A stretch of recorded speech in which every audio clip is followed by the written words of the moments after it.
Semangat pagi sahabat, tentunya sehat semua ya. Kali ini kita akan membahas lagi tentang gimana sih cara mengatasi krisis tahun 2023 ini atas permintaan subscriber kita. Katanya apalagi sih bunda selain itu, kata seluruh saya itu. Nah tentunya ini sangat banyak sekali ya. Yuk kita bahas apa aja sih selain daripada yang sudah dituturkan pada video yang kemarin ya. Nah ini ada juga hal-hal yang bisa membantu kita untuk mengatasi masalah-masalah krisis tahun 2023. Jadi kita dicoba untuk bangkit ya dari berbagai macam persoalan. Dan kita misalkan sudah terlanjur PHK, sudah terlanjur berhenti, sudah terlanjur tidak ada usaha, atau mungkin usaha yang ini juga bisa dijadikan solusi teman-teman ya. Nah ini apa aja? Satu, mungkin kita bisa membuka bengkel kendaraan, apakah itu mobil, apakah itu motor. Nah mungkin ada pertanyaan teman-teman, bagaimana aku kan tidak ngerti otomotif. Nah kita bisa memakai tenaga orang lain, atau kita bisa memperkerjakan orang lain. Dan tentunya bengkel ini lokasinya harus tepat misalkan di daerah-daerah yang memang banyak kendaraan di situ lalu lalang, karena kita kan harapannya membantu orang-orang yang lewat yang mobilnya atau motornya bermasalah. Nah di sana kita bisa memperkerjakan orang, 1 orang, 2 orang, 3 orang. Nah nanti akan bisa berbagi hasil, misalkan nanti boleh sistem upah, boleh juga sistem misalkan ada upahnya 100.000, kita bagi-bagi misalkan 50% atau 40% 60%, itu tergantung kesepakatan teman-teman ya. Lalu keduanya bisa juga dengan pertanian. Nah kalau kita punya lahan yang luas, kita mungkin bisa membuka perkebunan ya, perkebunan jangka panjang atau perkebunan jangka pendek.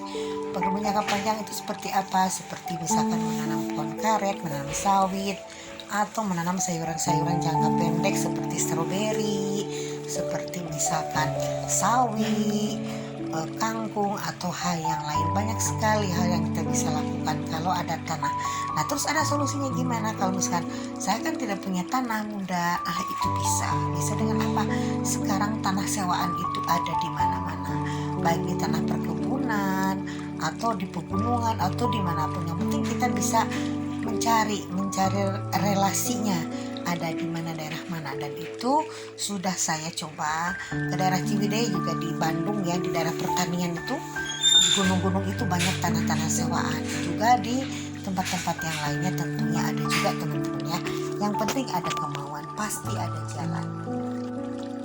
Nah ini yang ketiga nih, mungkin akan menarik karena ini tanpa modal. Ini usaha apa? Nah kita misalkan jadi makelar ya jadi calo jadi makelar, misalkan makelar. Kalau yang ingin besar-besaran, kita mungkin bisa jadi makelar jual beli mobil, atau jual beli rumah, atau jual beli apartemen. Nah kalau yang kecil-kecilan, kita bisa misalkan jadi makelar sembako. Nah, gimana jadi makelar sembako? Misalkan gini, ada misalkan penggilingan padi nih di daerah ini. Nah nanti kita sambungkan ke yang butuh beras di pasar, ke tengkulak beras. Nah nanti kita hanya perantara aja kan, nanti kita akan mendapatkan mungkin persenan, mungkin dari harga 10.000 jadi 11.000. Nah mungkin kita juga akan menaikkan harga 1.000 dari 1 kilonya misalkan. Nah nanti misalkan kan dari 1 kintal kita udah dapat berapa tuh? Udah gede kan, 100.000 1 kintal, 1 ton berapa? 1 juta. Nah jadi banyak sekali teman-teman solusinya ya. Yang penting kita mau mencoba. Tapi jangan lupa yang paling susah yaitu menanggalkan jubah kebesaran. Karena misalkan kita pernah jadi manajer di sebuah perusahaan, tiba-tiba kita harus mulai usaha dari awal. Tentunya itu tidak mudah, dan itu perlu dicoba, dan kita perlu membesarkan hati bahwa memang kita posisinya tidak lagi seperti dulu. Dan ini mudah-mudahan akan lebih baik dan lebih baik lagi daripada kita sedang menjadi karyawan. Lalu keempatnya, kalau kita punya keterampilan menjahit, kita bisa menjahit pakaian teman-teman ya. Jadi biasanya sistem upahnya ini kan sekarang mahal pakaian itu, antara 80.000 sampai 150.000 satu setel.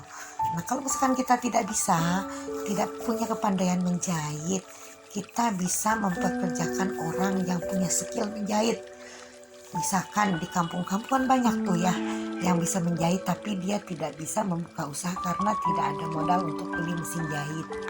Nah secara lebih cerdas kita bisa memperkerjakan orang-orang tersebut teman-teman ya, sehingga orang itu juga kita bisa menolong mereka, menolong misalkan orang yang tidak punya modal karena dia tapi dia punya keahlian menjahit, kita bantu. Nah jadi orang lain juga, tetangga kita yang butuh pakaian tapi punya kan tapi tidak bisa bikin, kita bisa membantunya dengan cara kita membuka jasa membuat pakaian teman-teman ya. Nah tentunya disesuaikan, tarifnya disesuaikan. Jadi misalkan di perkampungan antara 80.000 sampai 100.000, kalau di kota bisa antara 800.000 sampai 200.000, itu kelasnya sudah setengah butik ya, udah butik juga bisa ya. Lalu kemudian yang kelimanya apa? Kelima, kita bisa membuka jasa pencucian motor atau mobil, yaitu dengan cara setim atau dengan cara manual. Nah ini modalnya tidak besar. Mesin setim ini kalau yang elektrik ya harganya antara 500 sampai 1,5 juta teman-teman ya. Dan ini kita lahannya juga tidak terlalu luas kalau untuk motor ya. Kita misalkan di emperan rumah juga bisa. Itu bisa sekali dipraktekkan teman-teman ya. Dan kita bisa mengerjakan sendiri itu, karena ini tidak susah. Kalau untuk mencuci mobil atau motor ini tidak susah. Nah kita rinci dulu dari usaha motor misalkan, karena lumayan tuh dari jasa cuci motor itu antara 10.000 sampai 20.000 per satu unit motor. Kadang-kadang kalau ada yang berbaik hati mah nyucinya juga nanti dia akan menambahkan uang tipnya gitu. Jadi kita nanti lama-lama akan tercipta relasi yang banyak, dan dari relasi itu kita nanti kemungkinan akan terbuka masalah-masalah bisnis yang lain. Lalu yang keenam apa? Yang keenam, kita bisa menjadi pengecer atau pedagang parfum. Nah parfum ini kan sepanjang masa teman-teman ya, kita bisa membeli parfum yang original, setengah original, yang KW ataupun isi ulang. Nah kalau isi ulang yang paling terkenal kalau di Jakarta di daerah Condet ya. Nah ini dari seluruh Indonesia ini biasanya dipasok dari Condet, dan kita bisa membuat toko isi ulang parfum dengan nanti diajari sama mereka, dan ini untungnya sangat besar teman-temannya, bisa 100%. Nah lalu nanti kita juga bisa membeli parfum yang sudah dikemas yang bermerek ya, tapi yang original tentunya mahal jutaan ya. Kita beli aja di Glodok itu kan murah teman-teman ya, antara 50.000 sampai 80.000, dan kita bisa jual 150 sampai 300.000 rupiah. Nah itulah teman-teman ya solusi lain daripada untuk mengatasi krisis ekonomi 2023. Nah tentunya masih ada cara-cara lain, dan nanti cara-cara yang lainnya akan saya coba untuk bahas lagi di video selanjutnya. Nah mudah-mudahan teman-teman bisa mengambil insight-nya daripada video saya sederhana ini. Kalau tidak keberatan, mohon subscribe, di like, dan di share kepada teman yang lain ya. Semoga sehat selalu, semoga semuanya juga ada dalam keadaan baik. Oke semuanya, bye for now.